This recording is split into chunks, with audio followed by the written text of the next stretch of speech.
Let's start with the problems on depreciation. Just for 2 marks or 5 marks question, or our knowledge purpose ಅಂತ ಹೇಳ್ಬೋದು. Problem 1 on put to use rule. Put to use rule andre how many days we have used, whether it is for less than 180 days in a year or more than 180 days in a year. Less than 180 days andre half of the depreciation rate na consider ಮಾಡಬೇಕಾಗುತ್ತೆ. More than 180 days andre full of depreciation rate na consider ಮಾಡಬೇಕಾಗುತ್ತೆ. The scenario here is Dr. Arpita, a surgeon, purchased a high-end X-ray machine on 10th November 2024, 5 lakh. She started using it for patient on 1st December 2024. Calculate the depreciation for assessment year 2025-26 ಅಂತ ಹೇಳಿದ್ದಾರೆ. ಈಗ ಒಬ್ಬ doctor Arpita ಅನ್ನುವಂತ ವ್ಯಕ್ತಿ ಅವರು ಒಂದು x ray machine ಅನ್ನು purchase ಮಾಡ್ತಾರೆ ನವೆಂಬರ್ 10, 2024ಗೆ 5 lakh ರೂಪಿಗೆ.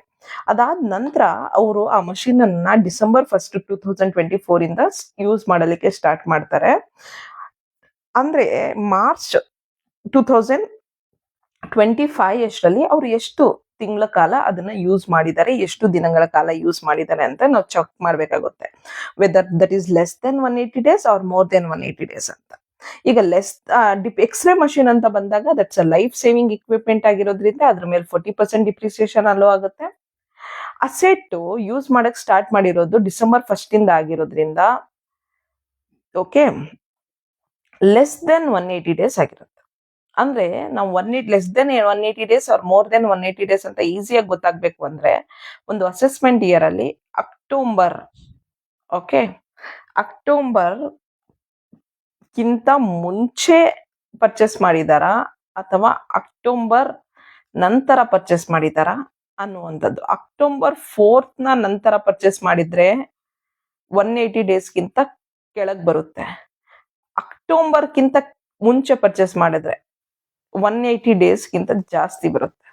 ಸೊ ಅದಕ್ಕೆ 180 ಡೇಸ್ಗಿಂತ ಜಾಸ್ತಿ ಬರೋದಾದ್ರೆ ಅಕ್ಟೋಬರ್ 4th ಕೆಳಗೆ ಪರ್ಚೇಸ್ ಮಾಡಿರ್ಬೇಕು. ಬಟ್ ಇಲ್ಲಿ ಅಕ್ಟೋಬರ್ನ ನಂತರ ಯೂಸ್ ಮಾಡಕ್ ಸ್ಟಾರ್ಟ್ ಮಾಡಿರೋದ್ರಿಂದ ಡಿಸೆಂಬರ್ 1 ಇಂದ ಯೂಸ್ ಮಾಡಕ್ ಸ್ಟಾರ್ಟ್ ಮಾಡಿದ್ರಿಂದ ಇದು ಲೆಸ್ ದೆನ್ 180 ಡೇಸ್ ಆಗುತ್ತೆ.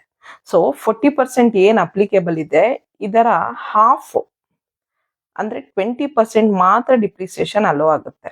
ಸೊ 5 lakh ಮೇಲೆ 20% ಅಂದ್ರೆ that is 1 lakh is the depreciation allowed. Okay, next to problem 2, block of asset. Multiple transactions ಕೊಟ್ಟಿದ್ದಾರೆ. ಒಬ್ಬ ವ್ಯಕ್ತಿ ಬಿಸ್ನೆಸ್ ಅಂತ ಮಾಡುವಾಗ ಆಬ್ವಿಯಸ್ಲಿ ಮಲ್ಟಿಪಲ್ ಟ್ರಾನ್ಸಾಕ್ಷನ್ಸ್ ಆಗುತ್ತೆ. Firm has a plant and machinery block 15% rate. Okay, normal plant and machinery ಇದೆ, ಅದಕ್ಕೆ 15% depreciation rate. Written down value method use ಮಾಡಿಕೊಂಡು depreciation ನ ಕ್ಯಾಲ್ಕುಲೇಟ್ ಮಾಡಬೇಕು. ರಿಟರ್ನ್ ಡೌನ್ ವ್ಯಾಲ್ಯೂ ಪ್ರಕಾರ 10 lakh is the depreciation value ಅಂತೆ. ಅದಾದ ನಂತರ ಅವನು ಜುಲೈ 15 2024 ಒಂದು ಹೊಸ ಮಷಿನ್ ಪರ್ಚೇಸ್ ಮಾಡಿದ್ದಾನೆ, ಅದಕ್ಕೆ 4 lakh. ಜನವರಿ 10, 2025 ಟೈಪ್ ರೈಟರ್ ಯೂಸ್ ಮಾಡಿದ್ದಾನೆ 50,000. ಫೆಬ್ರವರಿ 1, 2025 ಮಷೀನ್ ಅನ್ನ ಸೇಲ್ ಮಾಡಿದ್ದಾನೆ 2 lakh.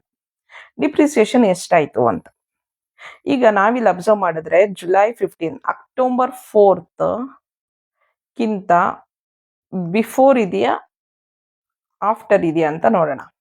ಬಿಫೋರ್ ಇದ್ರೆ ಫುಲ್, ಆಫ್ಟರ್ ಇದ್ರೆ ಹಾಫ್.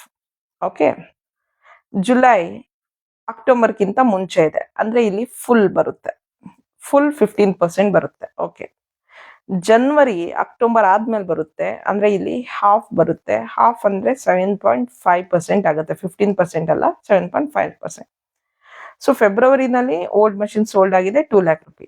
ಓಕೆ, ಸೊ ಈಗ ಕ್ಯಾಲ್ಕುಲೇಷನ್ ನೋಡೋಣ. Opening return down value is 10 lakh.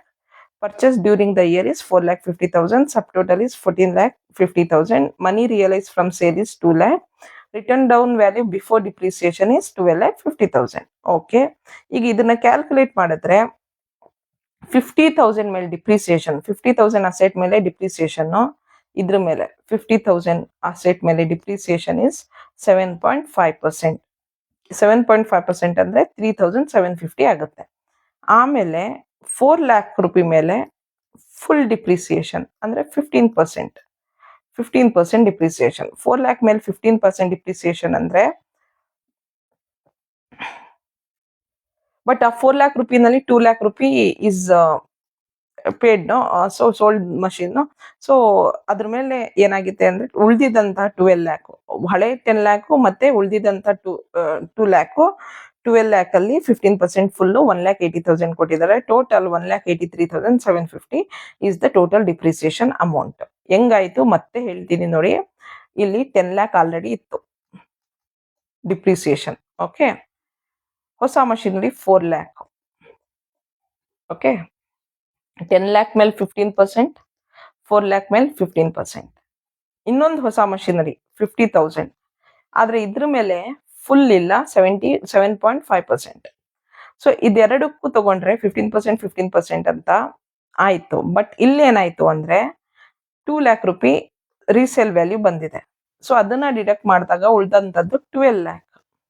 12 lakh ಮೇಲೆ 15% ಮತ್ತೆ 15,000 ಮೇಲೆ 50,000 ಮೇಲೆ 7.5%.